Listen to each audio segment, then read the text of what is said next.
खजराना चौराहे से लेकर रेडिसन चौराहे तक जो सर्विस रोड है, उस सर्विस रोड पे जो सिटी फॉरेस्ट की ज़मीन है उस पर अतिक्रमण किया हुआ है। एक दो दिन में वो सामान स्वयं नहीं हटाते हैं तो उसका नगर निगम फिर अपनी कार्रवाई करे। रोबोट चौराहे पर जो सब्जी मंडी शाम को लगती है उसके लिए भी हमने कुछ सरकारी जगह को देखा है। शहर के ट्रैफिक को व्यवस्थित करने के लिए, उसे नंबर 1 बनाने के लिए नगर निगम प्रशासन अपनी तौर पर लगातार कोशिशें कर रहा है और कोशिश ये की जा रही है कि शहर का ट्रैफिक व्यवस्थित रूप से चले। इसको लेकर तमाम MIC मेंबर्स को महापौर जी ने निर्देश दिए हैं कि वे अपने विभाग के तौर पर उस पर कार्रवाई करें और शहर के ट्रैफिक को सुगम बनाएं। हमारे साथ चर्चा करने के लिए मौजूद हैं MIC सदस्य राजेश उदावत जी। हम उनसे जानकारी लेंगे कि वे आज दौरे पर गए थे और क्या पाया आपने और किस तरह से ट्रैफिक को व्यवस्थित करने के लिए आपने कोई प्लान तैयार किया है। बहुत स्वागत है मृदुभाषी में राजेश जी आपका। राजेश जी, महापौर जी का एक सपना है कि इंदौर जिस तरह स्वच्छता में नंबर 1 बना हुआ है 7 बार से, ऐसे ही इंदौर का ट्रैफिक भी नंबर 1 हो। आज आप विभिन्न क्षेत्रों में गए थे, अधिकारियों के साथ पहुंचे थे और आपने दौरा भी किया, क्या पाया आपने? पिछले दिनों महापौर पुष्पमित्र भार्गव जी के साथ निरंजन सिंह चौहान जी जो हमारे राजस्व विभाग के प्रभारी हैं, वे हमारे अपर आयुक्त अभिलाष मिश्रा जी और हमारे वहाँ के क्षेत्रीय पार्षद पुष्पेंद्र पाटीदार जी, संगीता महेश जोशी जी, भाई उस्मान पटेल जी, रुबीना इकबाल खान जी, इन सब ने समय समय पर आग्रह किया कि उनके क्षेत्रों में लगातार अतिक्रमण बढ़ता जा रहा है और जिसके कारण आवागमन में काफ़ी परेशानी हो रही है। पिछले दिनों महापौर जी स्वयं मौके पे गए थे और उसके बाद आज निरंजन सिंह जी चौहान और अभिलाष मिश्रा जी के साथ हमने वहाँ दौरा किया। खजराना चौराहे से लेकर रेडिसन चौराहे तक जो सर्विस रोड है, उस सर्विस रोड पे जो सिटी फॉरेस्ट की ज़मीन है उस पर अतिक्रमण किया हुआ है। इसके अलावा IDA की जो स्कीम की ज़मीन है उसके ऊपर भी गुमटियाँ और इस प्रकार के ठेले लग गए हैं। फिर उसके बाद हम आगे चलते हैं तो स्टार चौराहे पे बिल्कुल शाम के समय इतना ट्रैफिक जाम हो जाता है कि बसों का निकलना और लोगों का निकलना बड़ा मुश्किल हो जाता है। फुटपाथ के ऊपर तक गुमटियाँ लग गई, डिवाइडर के ऊपर गुमटियाँ लग गई हैं। हम उसके बाद वार्ड क्रमांक 3839 में क्षेत्रीय पार्षद उस्मान पटेल जी, रुबीना इकबाल खान जी के साथ हमने स्टार चौराहे से लेके तो जमजम चौराहे तक निरीक्षण किया और वहाँ पे जिस प्रकार लोगों ने अतिक्रमण किया हुआ है, दुकान के आगे शेड और शेड के आगे फिर दुकान का बोर्ड, लगभग देखा जाए तो वहाँ करीब करीब 40 से 50 फीट तक सड़कों पे कब्जा किया हुआ है। हमने आज अधिकारियों को ये बताया है कि आप इनको भी अनाउंसमेंट करा के लोगों को सामान हटाने का निर्देश दें और यदि एक दो दिन में वो सामान स्वयं नहीं हटाते हैं तो उसका नगर निगम फिर अपनी कार्रवाई करेगा। ये राजेश जी, आपने खजराना क्षेत्र का बात करी है, रोबोट चौराहे की बात करी है आपने। रोबोट चौराहे पर मंडी लगती है, वहाँ पर अस्थायी रूप से मंडी लगती है और निश्चित रूप से वो MR9 रोड कहा जाता है जो अभी तक के आगे बढ़ नहीं पाया। तो ये कार्रवाई कर देने के बाद क्या तय है कि वापस से दोबारा वहाँ पर अतिक्रमण नहीं होगा या उसकी लगातार आप लोग मॉनिटरिंग करेंगे?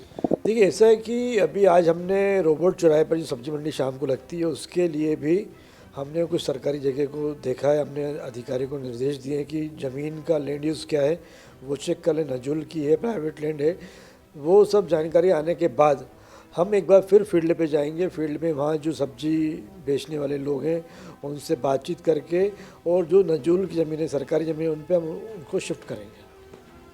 खजराना क्षेत्र में काफ़ी विकास कार्य चल रहे हैं, 2 ब्रिज वहाँ पर बन रहे हैं। ऐसे में खजराना गणेश जाने के लिए लोगों को बहुत दिक्कतों का सामना करना पड़ता है। वहीं कालका मंदिर और नहारशावली तक जाने के लिए भी जो स्थिति है सड़क की, वो सड़क की मास्टर प्लान में 100 फुट चौड़ी सड़क है लेकिन उस पर अतिक्रमण किया हुआ है। ये अतिक्रमण पक्का भी है, कच्चा भी है, इन्हें किस तरह से हटाया जाएगा और क्या स्थायी रूप से हटा दिया जाएगा?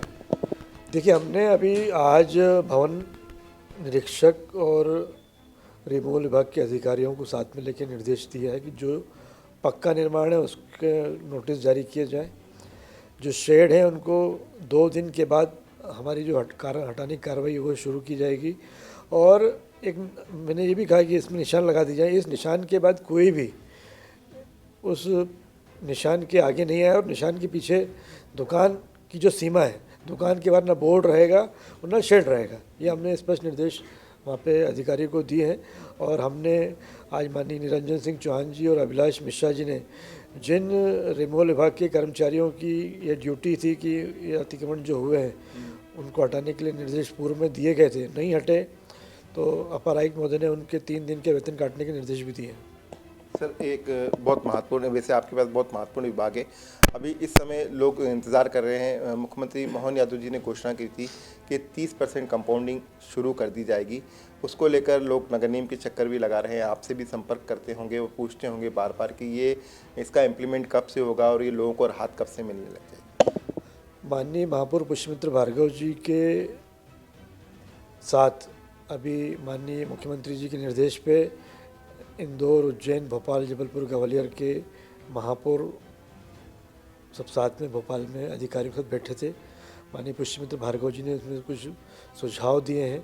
उन सुझावों को उनके साथ इनकॉर्पोरेट करके बहुत जल्दी 30% जो कंपाउंडिंग के निर्देश दिए गए हैं उसमें कुछ संशोधन होने के बाद गजट नोटिफिकेशन होने के साथ वो कार्रवाई बहुत जल्दी शुरू होने वाली है। अभी परसों ही महापौर जी ने भोपाल के अधिकारियों से बातचीत की है। मुझे लगता है कि अगले हफ्ते तक सारे निर्देश हमको प्राप्त हो जाएंगे। क्रेडाई के अध्यक्ष संदीप श्रीवास्तव से हमारी चर्चा हुई थी। उनका कहना था कि जो कंपाउंडिंग की जा रही है वो MOS में है, 30% वाली है। अभी हाइट को लेकर कंपाउंडिंग नहीं आया है। ऐसे में शहर में जितने भी पेंट हाउसेस बने हुए हैं वो अवैध हैं। ना तो उनका संपत्ति कर जमा होता है, ना ही निगम प्रशासन उन्हें तोड़ पाता है। क्या इस दिशा में आपका विभाग इस पर महापौर जी से और मुख्यमंत्री जी से चर्चा करेगा कि पेंट हाउस जो हैं उन्हें भी वैध कर दिया जाए, उनसे कंपाउंडिंग ली जाए? माननीय महापौर जी ने विभागीय मंत्री हमारे आदरणीय श्री कैलाश विजयवर्गीय जी के संज्ञान में विषय लेके आए हैं। क्रेडाई ने भी अभी मंत्री जी के साथ जो बैठक हुई उसमें इस विषय को उठाया था और मुझे लगता है कि बहुत जल्दी जो भी निर्देश आने वाले हैं, वे फ्रंट MOS, साइड MOS के तो स्पष्ट निर्देश आ गए हैं। हाइट के विषय में जो बातचीत अभी की गई है, मुझे लगता है उसको लेके भी बहुत कुछ नियम में संशोधन होना है। तो मुझे ऐसा लगता है कि भोपाल से चुनाव के पहले वो सब चीज़ें हमको प्राप्त हो जाएंगी। एक अंतिम सवाल मेरा आपसे, अवैध कॉलोनी को वैध करने की जो प्रक्रिया थी उसके अंदर भी एक नया मसला खड़ा होता नज़र आ रहा है कि जिन कॉलोनी को आपने वैध कर दिया है उनमें जो मकान बने हुए हैं उनके नक्शे पास नहीं हो रहे हैं, क्योंकि वो पहले से बने हुए हैं। ऐसे में नगर निगम के पास ऐसा कोई नियम नहीं है कि बने हुए मकान पर नक्शा पास कर दे और लोग परेशान हो रहे हैं। नहीं, ऐसा नहीं है। मैं आपके माध्यम से उन भवन स्वामियों को ये बताना चाहता हूँ कि जो भी अपने मकानों के नक्शे पास कराना चाहते हैं वे नियमितीकरण की प्रक्रिया को अपनाएं। कॉलोनी सेल की जो राशि उनको जमा करना है वो राशि जमा करें और भवन निर्माण की स्वीकृति कॉलोनी सेल की NOC मिलने के बाद ही मिलेगी। तो कहीं कोई दिक्कत आती है तो सीधे मुझसे संपर्क करें, मैं उनकी पूरी मदद करूंगा। लेकिन ऐसा कहीं भी कोई बंधन नहीं है कि नक्शे पास नहीं हो सकते।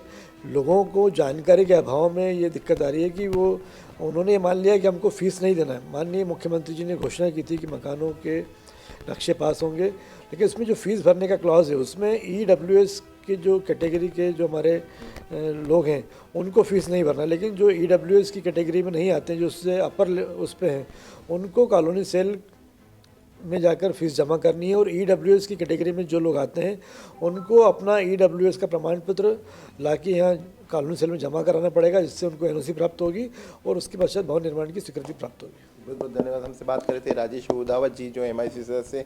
उन्होंने बताया कि अब रिमूवल की कार्रवाई तेज़ी से की जाएगी, खासतौर पर उन क्षेत्रों में जो सघन इलाके, खजराना क्षेत्र, रोबोट चौराहा क्षेत्र और अन्य जो क्षेत्र जहां पर जिससे ट्रैफिक बाधित होता है। रही बात 30% कंपाउंडिंग की, तो भोपाल से निर्देश आने वाले हैं। जैसे निर्देश आएंगे यह भी काम जल्द से जल्द शुरू हो जाएगा। कैमरा पर्सन विशाल के साथ अरशद खान, मृदुभाषी, इंदौर।